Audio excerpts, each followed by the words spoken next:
Hello, Pokemon की एक और न्यू वीडियो में आप सभी का स्वागत है।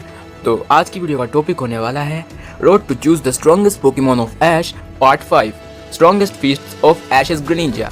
तो ये स्पेशली मैंने चार्जर्ड फैंस के लिए बनाई है। तो चार्जर्ड फैंस भी हो अगर तुम, तो भी इस वीडियो को एंड तक जरूर देखना। तुम किसी के भी फैन हो, इस वीडियो को एंड तक जरूर देखना, तब तुम पक्का श्योर हो जाओगे कि ग्रेनिंजा ऐश का स्ट्रॉन्गेस्ट पोकेमॉन है। तो चलो इस वीडियो को स्टार्ट करते हैं विदाउट एनी इंट्रो। तो फ्रोकी का पहला फीट था, इसने वाटर पल्स अटैक से पत्थरों को तोड़ दिया था। तो फ्रोकी का दूसरा फीट है, इसने वाटर पल्स अटैक से टीम रॉकेट की मशीन को ऑलमोस्ट तोड़ दिया था। तो ये मल्टीपल अटैक्स भी कर सकता है, एक साथ 2 वाटर पल्स, 2 कट या फिर कुछ भी। तो वाटर पल्स अटैक से ही इसने पंप काबू को आराम से फेंट कर दिया था। तो फ्रोकी शुरुआत से एक निंजा की तरह लड़ता है, ये बात काफ़ी ज़्यादा कूल लगती है इसकी। तो फ्रोकी ने ऑलमोस्ट कई सारे बैटल्स टैग बैटल के तौर पे किए हैं और सब में इसने कोऑर्डिनेशन काफ़ी अच्छी तरह निभाया अपने साथी के साथ। फ्रोकी ने एक बबल अटैक में इनके को भी KO कर रखा है। तो इसने फैनिकिन को भी एक बबल अटैक में KO कर रखा है। तो ऐश के फ्रोकी ने फ्रोकी स्टेज से ग्रेनिंजा स्टेज तक पूरी XY सीरीज में स्टार्ट से एंड तक टोटल 17 जिंदगियों को बचाया है मरने से। तो फ्रोगाडियर बनने के बाद इसने एक ऐसे साइकिक अटैक को रोका है जो कि एक ट्रक को उड़ाने जितनी ताकत रखता है। तो अब मैं आप लोगों को एक चीज़ दिखाना चाहता हूँ। यहाँ देखो, ऐश यहाँ पे दिखा, अब इस जगह पे फ्रोगाडियर की क्या दिखता है, क्या दिख रहा है आप लोगों को? तो ऐश ग्रेनिंजा अपने एपिसोड डेब्यूट से पहले ही डेब्यूट कर चुका है एनीमे में, और इसने एक ही बार नहीं 2 बार इस पावरफुल साइकिक अटैक को रोका है। तो फ्रोगाडियर ने केव की सीलिंग तक तोड़ रखी है ताकि ये जेल तोड़ी जा सके।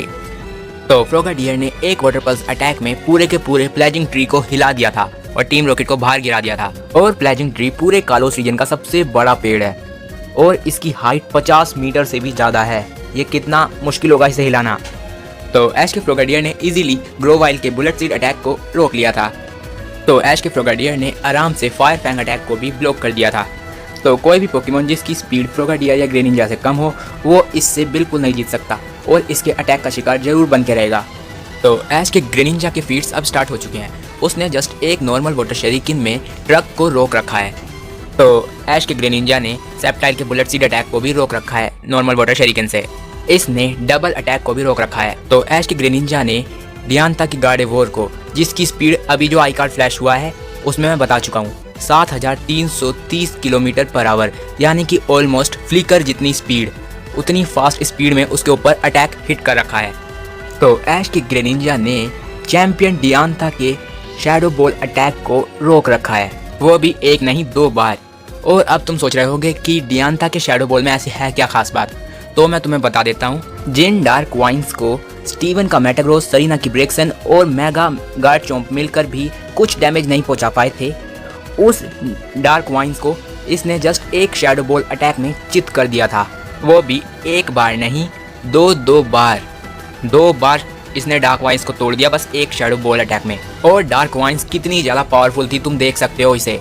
और डियांता पूरे एनिमे की अब तक की सबसे स्ट्रॉन्गेस्ट चैंपियन है, क्योंकि स्टीवन का मेटाग्रोस 2 साथी होने के बावजूद डार्क वाइन का एक बाल भी बाका नहीं कर पाया। तो ऐश के ग्रेनिंजा ने इसी शैडो बॉल के सबसे बड़े वर्जन को बिल्कुल आराम से काट दिया। और यहाँ पर डियांता ने खुद कहा था कि इसे आज तक कोई नहीं काट पाया। तो चैंपियन डियांता को लोग वीक समझते हैं क्योंकि ग्रेनिंजा से वो ऑलमोस्ट हारने वाली हो गई थी। तो चैंपियन डियांता ने अपनी फुल पोटेंशियल कभी भी ग्रेनिंजा के खिलाफ यूज़ नहीं की, क्योंकि एरे गैरे ट्रेनर से लड़ने के लिए चैंपियन अपनी फुल पावर कभी यूज़ नहीं करता। और इसके बाद ऐश का ग्रेनिंजा जब आउट हो गया था, उसके बाद देखो जरा कि इसके अंदर कितनी पावर बच रही थी। इस रिंग को कोई अटैक नहीं तोड़ सकता, लेकिन इसने तोड़ दिया। तो लाइसेंडर के मेगा ग्याराडोज के फायर बॉल अटैक को आराम से इसने नॉर्मल वाटर शरीकिन के साथ ही रोक दिया। तो ऐश के ग्रेनिंजा के स्ट्रॉन्गेस्ट फीट्स जानने के लिए हमें एलान के चाइजार्ड के भी स्ट्रॉन्गेस्ट फीट्स जानने पड़ेंगे, तो उसे भी इसी में ऐड कर लेते हैं। तो एलान के चाइजार्ड ने ज़ाइगार्ड के एक्सट्रीम स्पीड अटैक को रोका है और बहुत ही आसानी से रोका है। और ज़ाइगार्ड को अपनी पूरी पावर लगानी पड़ गई, तब जाके वो ज़ाइगार्ड को पीछे धकेल पाया। और एक्सट्रीम स्पीड की पावर देखो तुम, शहर के बिल्कुल पार ले जाके फेंका एक ज़ाइगार्ड ने दूसरे ज़ाइगार्ड को। तो जिस चाइजार्ड को खुद ज़ाइगार्ड को भी अपनी पूरी पावर यूज़ करनी पड़ गई धकेलने के लिए, उसको ग्रेनिंजा ने जस्ट एक नॉर्मल किक में काफ़ी दूर धकेल दिया।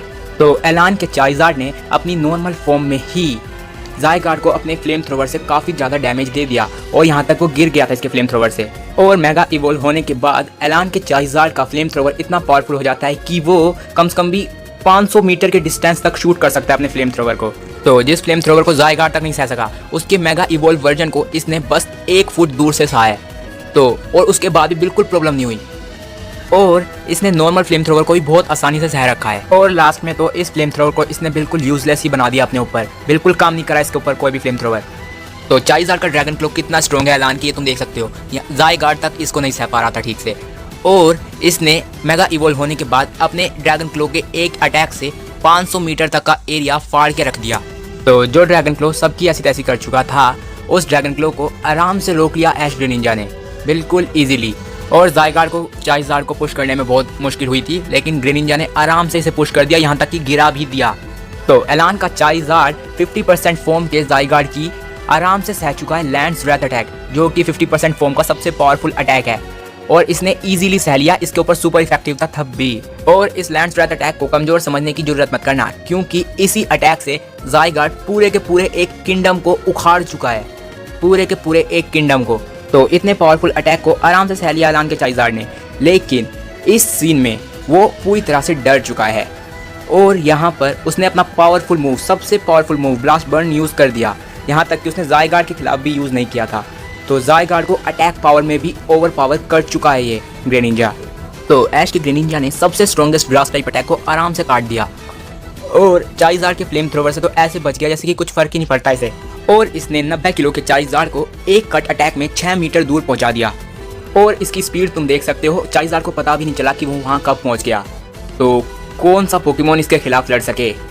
तो ऐश के ग्रेनिंजा ने अपने ऊपर सुपर इफेक्टिव पड़ने वाला एक बहुत powerful grass type attack leaf storm बहुत देर तक सहा है, बहुत ही देर तक, और तब भी वो फेंट नहीं हुआ।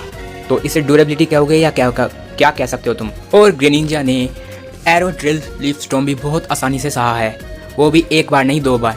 दूसरी बार तो ऐश को भी चोट लग गई थी, और ऐश के ग्रेनिंजा ने सिर्फ कुछ किक्स मार के इस 200 किलो के मेगा अबोमा स्नो को इतनी तेज मारा कि ऊपर की छत भी टूट गई। तो ग्रेनिंजा और चाइज़ार्ड इतने पावरफुल थे कि इनकी एक एक मूवमेंट से पूरा स्टेडियम टूटता जा रहा था। जहाँ जहाँ पैर रखते थे वहाँ की चीज़ें टूट जाती थी। और ग्रेनिंजा अपने कट अटैक और वाटर शरीकिन का इतना अच्छा यूज़ करता है कि वो मैक्सिमम स्ट्रॉन्गेस्ट अटैक्स को बहुत आसानी से रोक चुका है। और ऐश के ग्रेनिंजा ने हाइड्यू के बिशार्प को जस्ट एक पंच में नॉकआउट कर दिया। तो ऐश का ग्रेनिंजा एक एलीट 4 लेवल का पोकेमोन है, क्योंकि ऐलान का चाइज़ार्ड एक एलीट 4 को हरा चुका है, वो भी मेगा इवॉल्व एलीट 4 को, और ऐश का ग्रेनिंजा उसके साथ काफ़ी अच्छी टक्कर दे चुका है उसे। और चैंपियन डियांथा की गार्डेवोर को काफ़ी अच्छी टक्कर दे दी, भले ही डियांथा अपनी फुल पोटेंशियल यूज़ नहीं कर रही थी। और ग्रेनिंजा ने जस्ट एक किक में मेगा चाइज़ार्ड एक्स को आराम से गिरा दिया, और इसने मूवी 19 में मैक्सिमम मेगा पोकेमोन्स के अटैक को एकदम आराम से डोज कर दिया। और मूवी 19 में ही सिर्फ एक वाटर शरीकिन अटैक में इसने मेगा शार्पीडो और मेगा पिजियोट को फेंट कर दिया। और ऐश का ग्रेनिंजा सेंस कर सकता है किसी भी जिंदा या फिर किसी भी चीज़ को बहुत दूर तक। इसने यहाँ पर ये तक सेंस कर लिया था कि ज़ायगार्ड के जो ये डुप्लीकेट है इसके अंदर चेस्पिन कहाँ पर है, और ये चीज़ों के आर पार भी देख सकता है। तो ये काफ़ी अच्छी पावर है इसके पास। और इस सीन में वाटर शरीकिन डायमंड से भी ज़्यादा हार्ड क्रिस्टल में जाके घुसा जायंट रॉक के। और ऐश का ग्रेनिंजा नेगेटिविटी को भी महसूस कर सकता है और देख भी सकता है। जब ऐश के साथ वो जुड़ा हुआ होगा तो वो नेगेटिविटी को फील कर सकता है, और इस नेगेटिविटी को हटाना ही ग्रेनिंजा का मेन काम है। तुम्हें याद होगा जैसे कि ऐश के अंदर की पॉजिटिविटी को देखकर ही फ्रोकी ने इसे चुना था, और इसी तरह ये नेगेटिविटी को भी फील कर सकता है। तो M19 में ही ग्रेनिंजा ने सिर्फ एक वाटर शरीकिन में ये सारी मशीनों को तोड़ दिया था। यहाँ तक कि खुद वोल्केनियन जो कि एक मिथिकल पोकेमोन है उसे अपनी पूरी पावर यूज़ करनी पड़ी थी इन मशीनों को तोड़ने के लिए। और ये वोल्केनियन कितना पावरफुल है तुम ये देख सकते हो। इसने जस्ट चलने फिरने से ही बड़े बड़े पत्थरों को तोड़ दिया था। और जिन वाइन्स को स्टीवन का मेटाग्रोस दो साथी होने के बावजूद नहीं तोड़ पा रहा था, उनको ऐश का ग्रेनिंजा कई बार, बहुत ज़्यादा बार काट चुका है, और इनको काटना ही मेन काम है ग्रेनिंजा का। और ये सीन है जब ऐश ने उसे रिलीज कर दिया उसके बाद का। अपनी नॉर्मल फॉर्म में भी ग्रेनिंजा इन वाइन्स को काट सकता है। तो ग्रेनिंजा अपनी अल्टीमेट ट्रेनिंग पे, क्या सुपर अल्टीमेट ट्रेनिंग पे जा रखा है। अब अगर वो कभी एनीमे में वापस आएगा तो बहुत स्ट्रॉन्ग बन के वापस आएगा। तो लास्ट फीट ऐश के ग्रेनिंजा का, डिफेंडर ऑफ ऑर्डर ज़ायगार्ड भी बिना ग्रेनिंजा के ऑर्डर को मेंटेन नहीं रख सकता, क्योंकि वो खुद नेगेटिविटी को फील नहीं कर सकता, सिर्फ ग्रेनिंजा कर सकता है। और चीज़ों के आर पार भी सिर्फ ग्रेनिंजा देख सकता है।